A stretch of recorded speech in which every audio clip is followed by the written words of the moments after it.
दोस्तों, आज जानेंगे महाराज धीरेन्द्र शास्त्री जी की कुछ अद्भुत बातें और वो बाबा कब बने और कब से उनकी जीवनी स्टार्ट हुई, कब उनका जन्म हुआ, किसके बेटे हैं। ये पूरी जानकारी आपको बताएंगे इस वीडियो में बने रहे दोस्तों।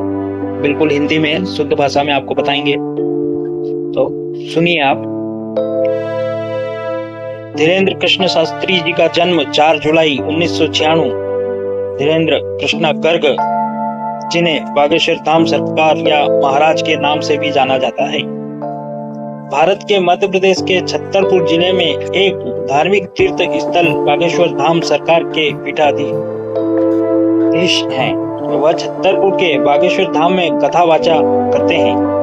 हालांकि उन पर लोगों को बरगलाने के लिए मानसिकता का इस्तेमाल करने के आरोप भी लगते रहे। प्रारंभिक जीवन: उनका जन्म 4 जुलाई 1996 को छतरपुर जिले के गड़ा गांव में एक गर्ग ब्राह्मण में हुआ था। धीरेन्द्र कृष्ण शास्त्री गर्ग का बचपन उनके ही गांव में बीता है। वह एक गरीब परिवार से ताल्लुक रखते हैं। उन्होंने अपनी प्रारंभिक शिक्षा गांव के ही सरकारी स्कूल से प्राप्त की है।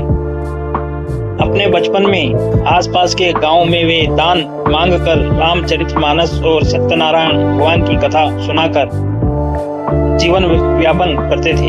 वर्तमान में वह अविवाहित हैं, परंतु शीघ्र ही विवाह करने का विचार कर रहे हैं। उन्होंने ये भी बताया कि जया किशोरी बेबक नहीं उनकी बहन है, जिसकी तथा उनके और जया किशोरी के विवाह की खबर अफवाह मात्र है।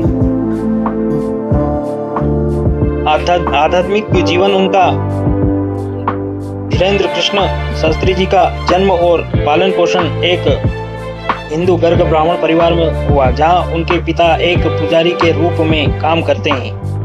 कथित तौर पर धीरेन्द्र शास्त्री जी को भगवान हनुमान जी ने बागेश्वर धाम सरकार के पीठाधीश्वर बनने और समाज सेवा के लिए काम करने का निर्देश दिया था। उनके अनुसार कि वो किसी देवता के अवतार हैं, न कि वो कोई तांत्रिक है, मात्र एक साधारण मानव है जिनके पास हनुमान जी की और सन्यासी बाबा के आशीर्वाद से सिद्धियां प्राप्त हैं। वो इन शक्तियों को जन कल्याण और मानव सेवा हितार्थ काम में लेते हैं और उनकी मानसिक शारीरिक समस्याओं का निदान करते हैं। पंडित धीरेन्द्र जी शास्त्री जी के द्वारा बागेश्वर धाम की सेवा 3 पीढ़ियों से की जा रही है। अब दोस्तों, उनकी संपत्ति की बात करें तो शास्त्री जी के अनुसार उनके पास निजी संपत्ति के रूप में एक मोटरसाइकिल है। उसके अलावा जितने भी दान दक्षिणा इत्यादि प्राप्त होता है वह सेवा में उपयोग होता है। उनके अनुसार उन्होंने 9 एकड़ जमीन खरीदी है, जिस पर वह कैंसर अस्पताल का निर्माण कर रहे हैं। धाम में आया दान मंदिर विस्तार, जन कल्याण कार्य जैसे कन्याओं का विवाह, रोगों के निदान के लिए और अन्नपूर्णा भंडार में लगाया जाता है, जिसमें प्रतिदिन कई हजार भक्त प्रसाद ग्रहण करते हैं। बागेश्वर धाम सरकार धीरेन्द्र कृष्ण शास्त्री पीठाधीश्वर और बागेश्वर धाम सरकार के प्रमुख हैं, जो मध्य प्रदेश के छतरपुर जिले के गड़ा गांव में भगवान हनुमान जी को समर्पित एक हिंदू तीर्थ स्थल है। धाम में शास्त्री जी एक दिव्य दरबार का आयोजन करते हैं, जहां ऐसा माना जाता है कि वह अपनी दैवीय शक्तियों से लोगों की सभी शारीरिक, मानसिक और आर्थिक और सामाजिक पीड़ाओं को ठीक करते हैं, जो उन्हें दादा गुरु जी से मिली थी।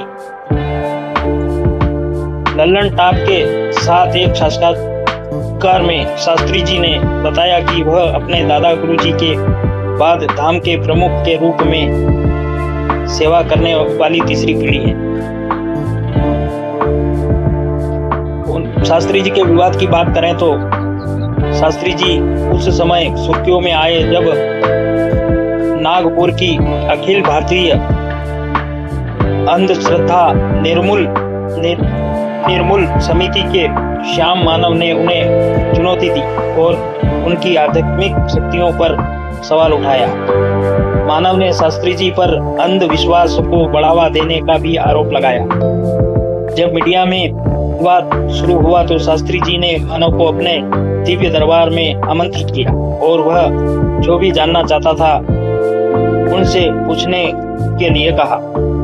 इस विषय पर उन्होंने कई प्रमुख हिंदू नेताओं का भी समर्थन मिला। जनवरी 2023 को कई हिंदू संगठनों ने बागेश्वर धाम सरकार के प्रमुख पुजारी शास्त्री जी का समर्थन किया।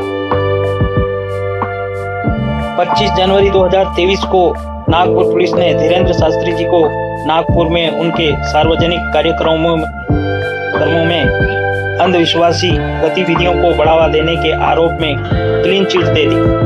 पुलिस आयुक्त अमितेश कुमार ने कहा कि शिकायत की जांच और अखिल भारतीय अंधश्रद्धा निर्मूलन समिति के संस्थापक शिकायतकर्ता श्याम मानव द्वारा प्रस्तुत सबूत की जांच के दौरान ऐसा कुछ भी नहीं पाया गया जो महाराष्ट्र अधिवेशन कानून के तहत कार्रवाई को आकर्षित कर सके।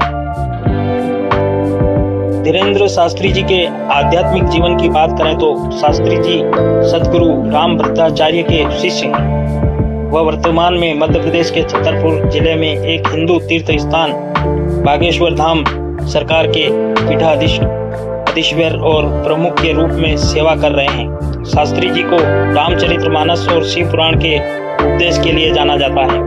ऐसा माना जाता है कि साधना के माध्यम से उन्हें कुछ दिव्य शक्तियां प्राप्त हुई। उन्होंने अपने धाम में अन्नपूर्णा रसोई की स्थापना की है, जहां उनके अनुयायियों के लिए निःशुल्क भोजन प्रदान की व्यवस्था की जाती है। धीरेंद्र शास्त्री गरीब और बेसहारा लड़कियों की शादी का वार्षिक समारोह भी रखते हैं। वह प्राचीन वैदिक अध्ययन और संस्कृत को बढ़ावा देने के लिए एक वैदिक गुरुकुल की स्थापना कर रहे हैं।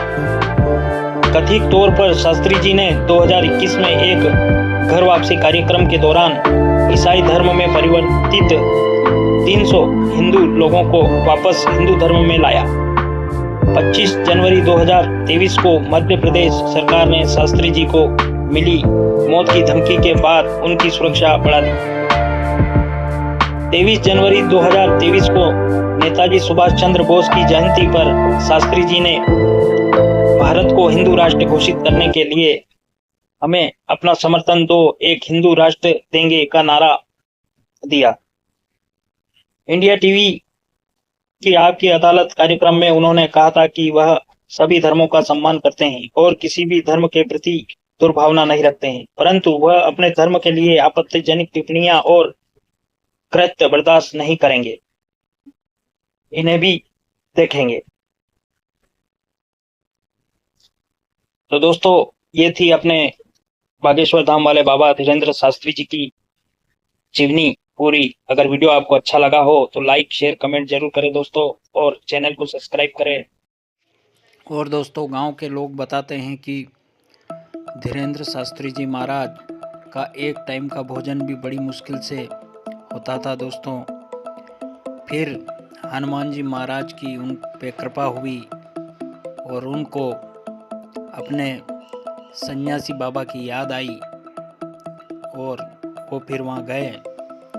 तो सन्यासी बाबा वहाँ तप कर रहे थे हनुमान जी के मंदिर में, जहाँ अभी फिलहाल बागेश्वर धाम का मंदिर बना हुआ है। वो वही जगह है दोस्तों।